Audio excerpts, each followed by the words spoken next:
Just get a new job? Congratulations! Well, one of the benefits of working with me at Jazz is that we never charge for financial planning or advice. We specialize in managing your Roth IRAs, 401k rollovers, things like that. But if you have any financial related questions, of course, you got a guy. I'll even take it a step further. If I don't have the answer to your question, I'll reach out to a professional in that industry, and if there's any charge, it's on me. Well, one question we just got recently was from a client who had some questions on the W-4. Now, a lot of people don't study that very closely, and they had some specific questions. But remember, at Jazz Wealth, you've always got a guy, so today I'm going to give you 4 things that you should know when filling out the W-4.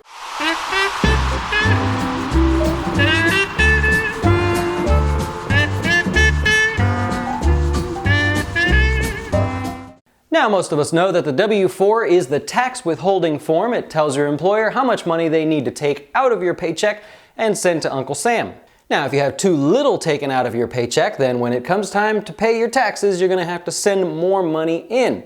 If you have too much taken out of your paycheck, then when tax time comes around, that's why you might get a refund. But that's not really cool, because then it's like you let the government borrow the money that whole time and they didn't have to pay you anything for it.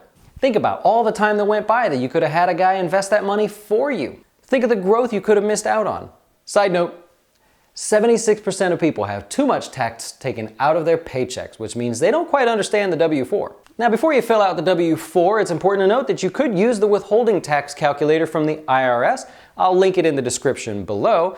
And keep in mind that we're talking about federal taxes here. If state tax applies to you, that's not going to be included. Okay, tip number 1. The first thing is we all start with at least one allowance. We all start there, and then it can go up from there depending on your life circumstances, like being married or having a kid. But a general note is that we all start with at least one allowance. The more allowances you have, the less money gets taken out of your paycheck.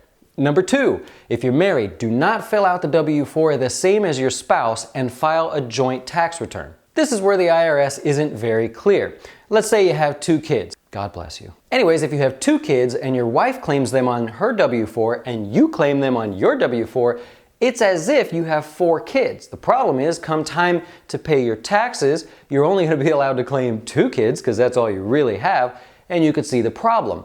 All year long, you would have been paying very little tax because it's assumed that you had 4 kids.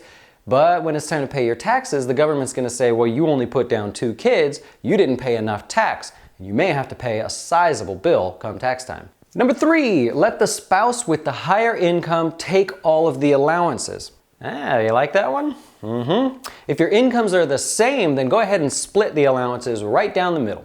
And the number 4 thing that you should know with your W-4 is when things change your W-4. If you get married, you have kids, something like that, change your W-4. You don't have to wait. You can just simply go change it and resubmit it.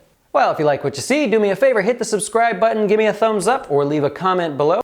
Hey, did you see our video on investing in pot? I'll link it below. And of course, if you need some help with your retirement investments or just want more information, I'll put my information right